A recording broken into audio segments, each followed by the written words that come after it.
Hello po mga kababayan, si Dante Maravillas. Iyakan ngayon yung mga DDS kasi yung ating Pangulong Bongbong Marcos live na in-interview kanina at nakipagsabayan, nakipaghabulan sa mga reporters, mga kababayan doon sa compound ng Palasyo Malacanang at yung ating Pangulo nagpa-press con. Nag-jumping jack pa si PBBM. Ayan yung ating Pangulo, mga kababayan, before ng kanyang press conference. Di ba? Nag-BMS kayo, sir? Di ba? Mga kababayan. Hindi sa tape. I am carrying my statement for this afternoon, which is what I'm going to make. It is April 14. We're going to talk about the excise tax. So this has been done today. And I challenge anyone who are saying that I am sick, that they come and exercise with me. We will see who is stronger. You come to the gym with me. Tingnan natin kung sino mas malakas magbuhat ng weight. Yan o.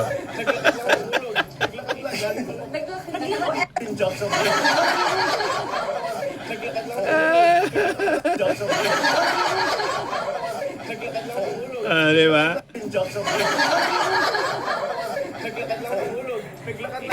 Naglakad lang siya mga kababayan. Iyakan sila ngayon, mga kababayan.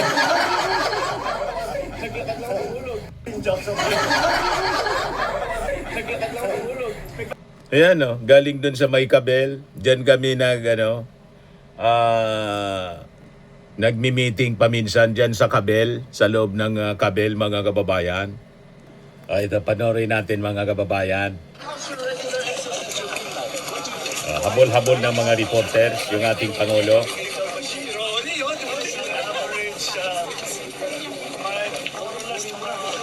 Ano yan, kaluluwa na lang. Napakalakas ng ating Pangulo. How often, sir? I try for 4 times a week. I try for 2 days on, 1 day rest. 2 days on, 1 day rest. Sir, before you were very quiet about answering your bashers and trolls. What was the breaking point? What was the tipping point? Bakit po kayo nag-decide to attack it otherwise today? Because people, I don't want people to worry. I don't want people to think that really that there's a problem. Because sa dami ng problema natin na hinaharapin sa war in the country, sa dami na hinaharapin. Di ba, nagkagulo yung mga reporter sa pansalubong sa ating Pangulo. Ang bilis niya maglakad.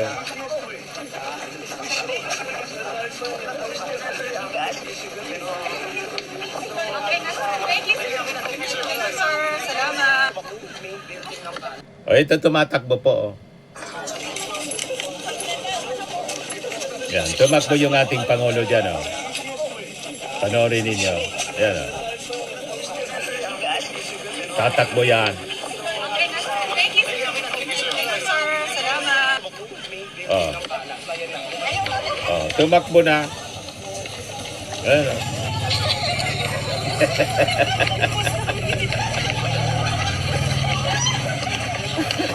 Takbuhan yung mga reporters. Habol-habol yung ating Pangulo. Ayan nagja-jogging siya. Di ba? Nakabarong, tumatakbo yung ating Pangulo. Hirap yung mga reporters sumabol.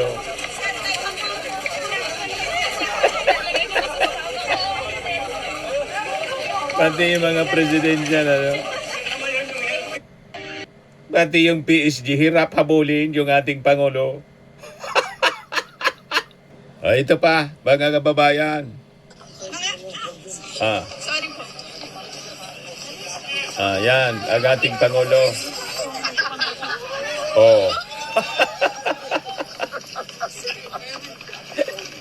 Tama-tama, papunta pa sa gym mamaya.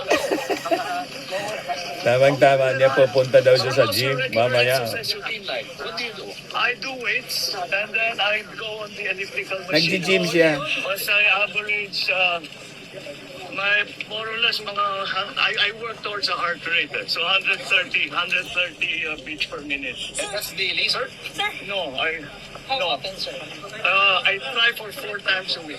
sir, I try for 2 weeks, 2 days on, 1 day rest. 2 days on, 1 day rest. sir, Pagpasok niya sa palasyo, ito na ang ginawa ng ating Pangulo after na magtatakbo.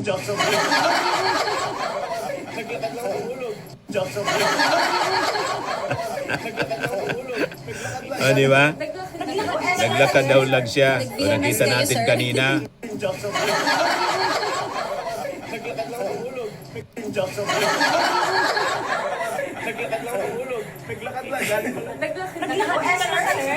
Nag-VMS kayo, sir? Can you tell everyone na huwag natin hangarin?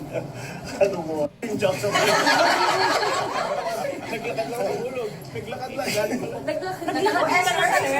Nag-VMS kayo, sir? Can you tell everyone na huwag natin hangarin? Ano mo? Ayan o, this is, hindi it's the tape, it is I am carrying my statement for this afternoon, which is what I'm going to make. It is April 14, we're going to talk about the excise tax. So this has been done today. And I challenge anyone who are saying that I am sick, that they come and exercise with me. We will see who is stronger. You come to the gym with me. Tingnan natin kung sino mas malakas magbuhat ng weight. Yan ang challenge sa mga DDS, lalo na kay kung kaya niya ang tumakbo pa, si Jason Sa. O, di ba? I-try mo kaya, Jason Sa, kung kaya mo pang tumakbo, malamang may matay ka at matanggal yung postiso mo sa pagtatakbo.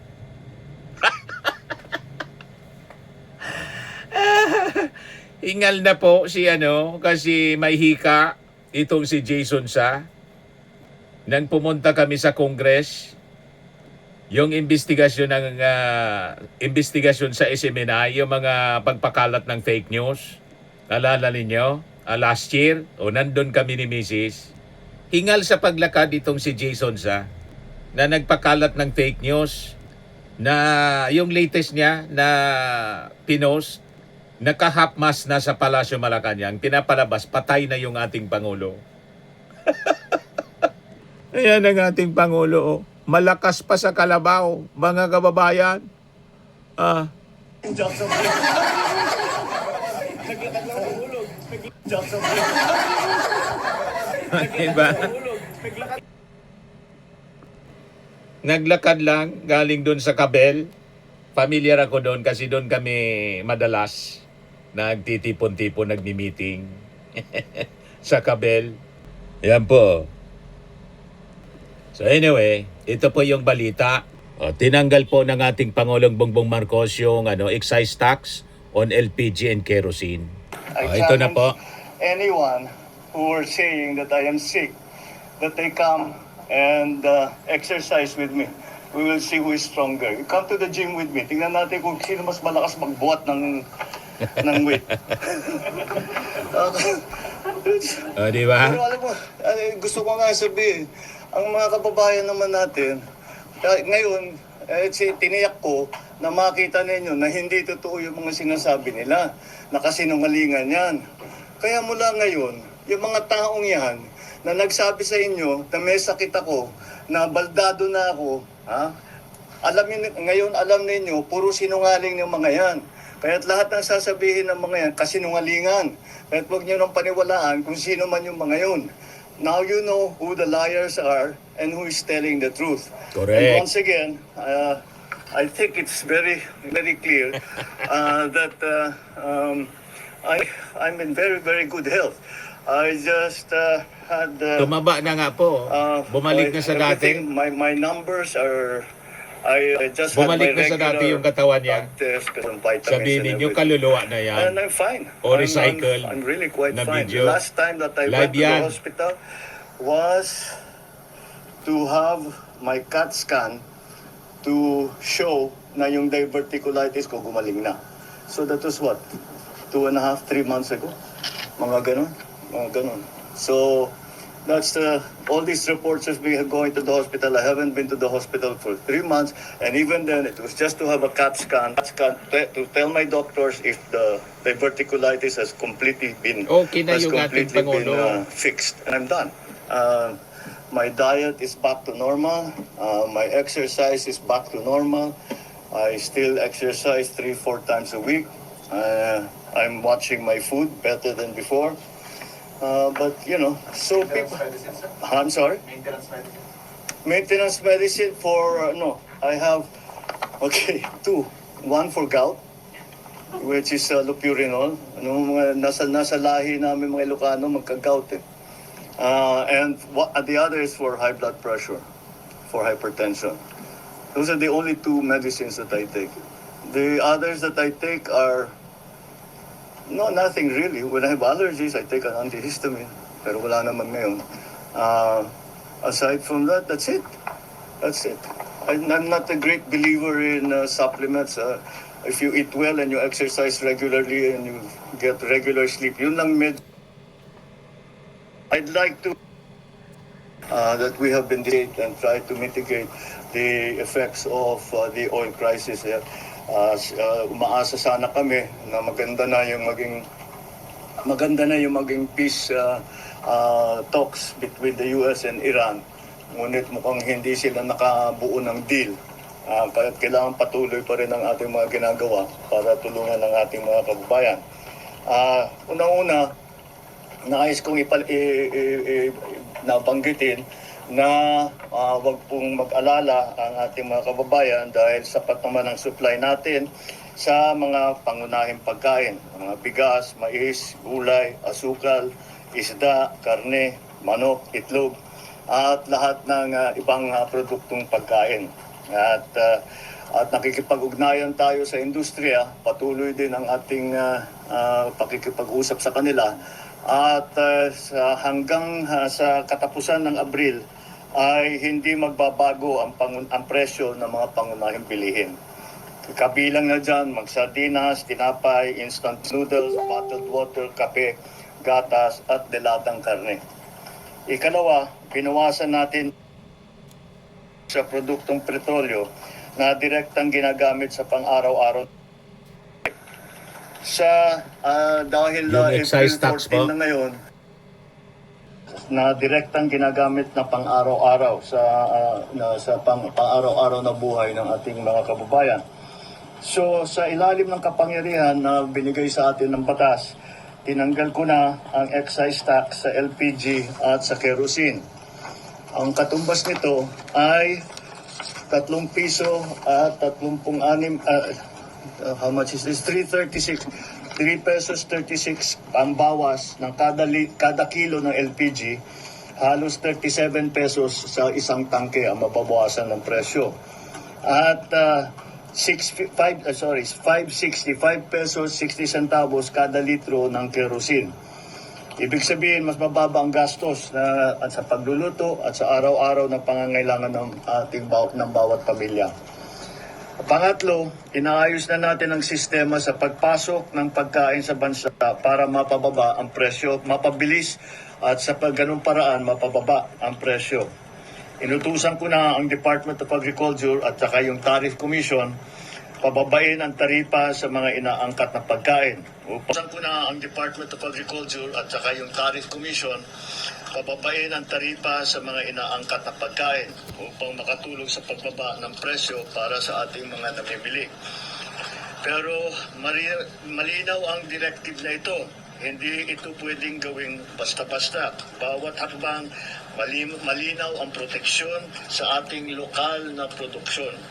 Poprotektahan natin ang mga consumer, ang mga magsasaka at ng industriya. Yan ang ating hinahanap na balanse dahil everything, as you know, the economy is a complicated system. Kaya kung may gagawin ka sa isang bahagi, may epekto sa kabilang bahagi.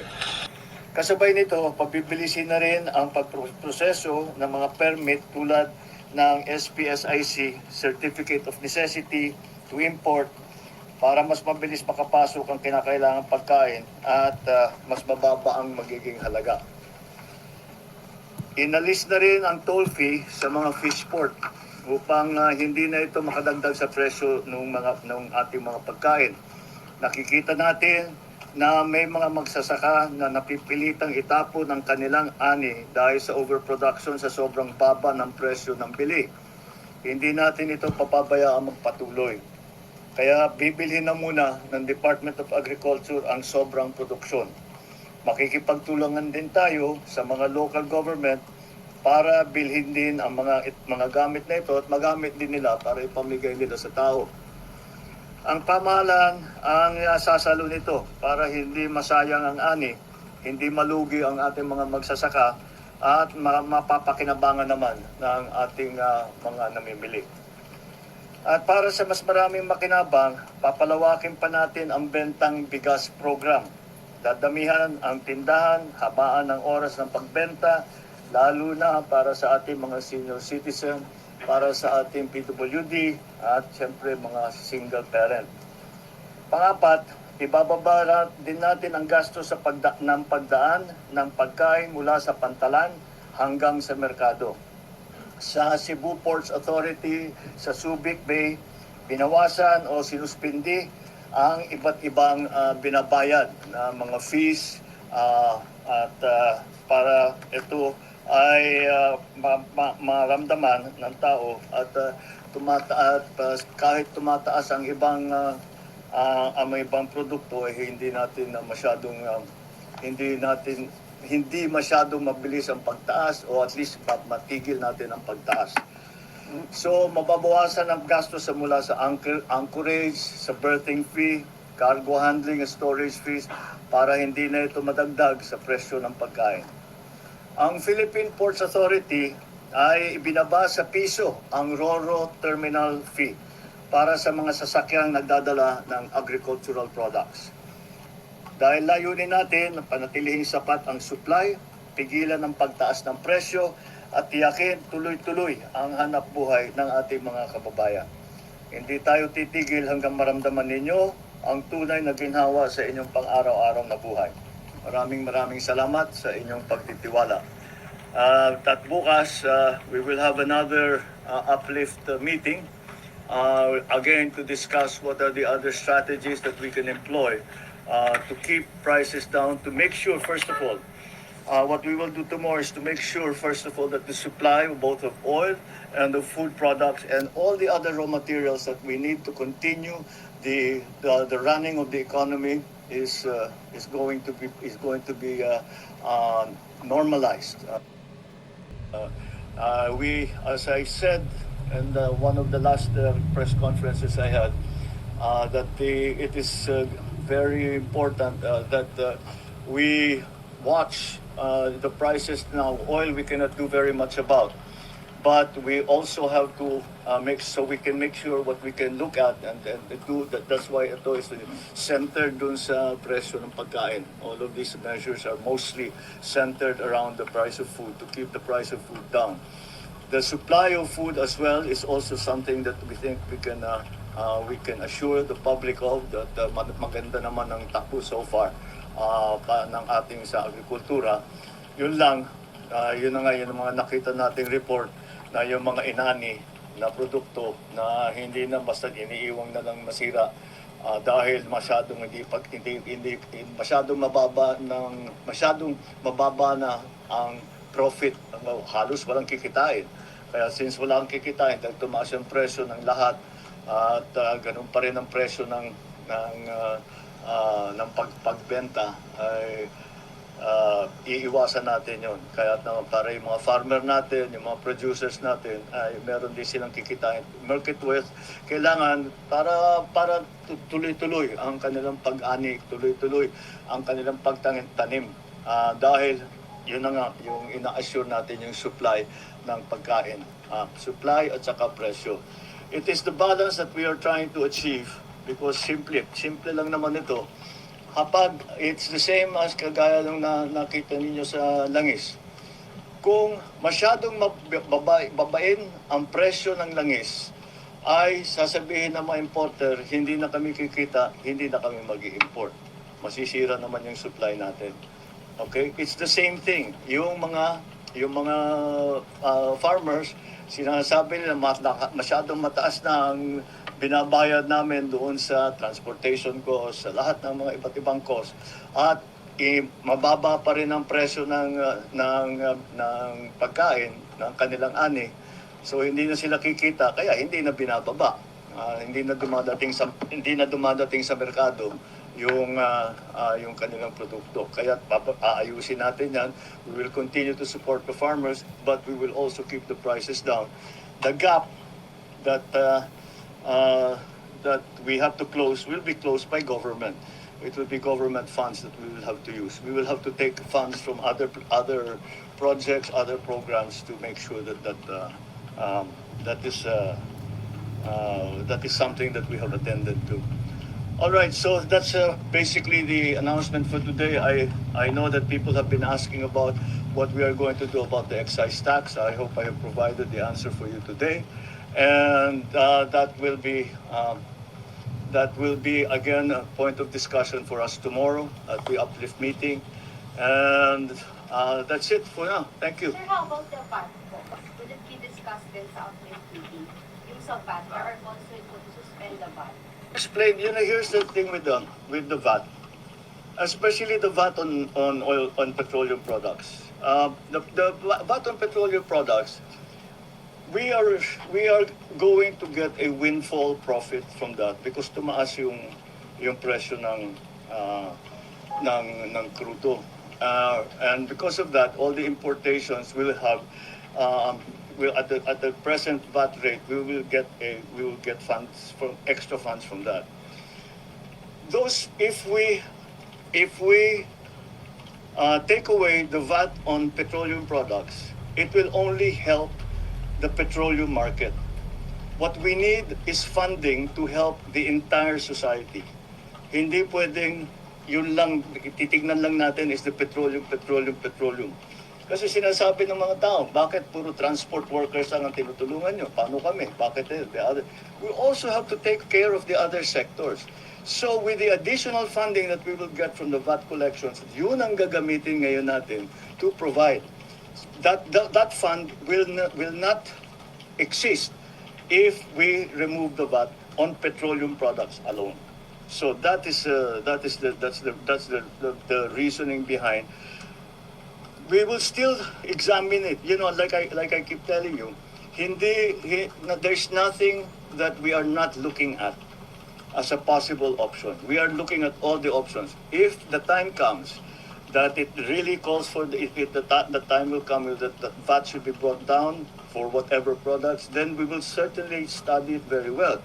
Right now, the balance, the cost-benefit analysis between the VAT collections and the benefit to people, to ordinary people, still favors that we collect VAT and we use the extra funds to provide subsidies, to provide cash benefits, to provide all of those subsidies that we have been able now to provide, that we have to provide now, to people, to normalize people's lives. Sir, bakit po hindi nakasama yung diesel and yung... To be discussed tomorrow. Sir, All right. sir, thank you, sir. Oh, can you take my picture? I will run back. Di ba? Tatakbo pa rin daw siya after na magpa-picture niya. I will run fast. Iyakan ngayon yung mga DDS. Ano kayo ngayon? Lalo na si Jason sa. O bakit hindi ka makipaghabulan kay PBBM? Siguradong lalawit yung dila mo. Ayan lang po mga kababayan. Ako po si Dante Maravillas. Bye-bye. God bless.